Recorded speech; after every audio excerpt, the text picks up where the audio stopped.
now, if you want to walk around with that or stick it under your jacket, you'll find out by the end of the day, you have maybe 10, 15, 20, 30 negative comments, triggers that throw you into chronic stress. Okay, so with all that said, now let's go to the next slide.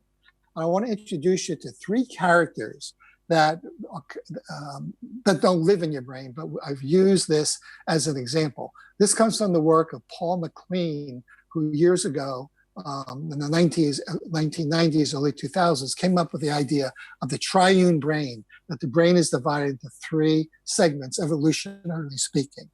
One is we see a gorilla. Let's call the gorilla George. Hi, George. So George represents the main character of our emotional brain. He wants to feel good, reduce pain, and he wants to be closely connected. Connection is really important to we mammals, especially we primates. Mr. Dr. Spock is the computer. He's our thinking brain. He wants control. He wants to be curious.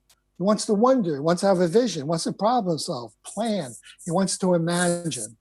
He's a visionary.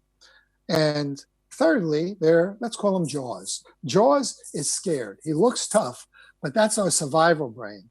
And when he's triggered by the emotional hijack, the trigger, he just wants to flee, fight, or freeze. So these three characters, George, Dr. Spock, and Jaws, kind of exist in our evolutionary brain. But the question is, how do they get along? They're very different.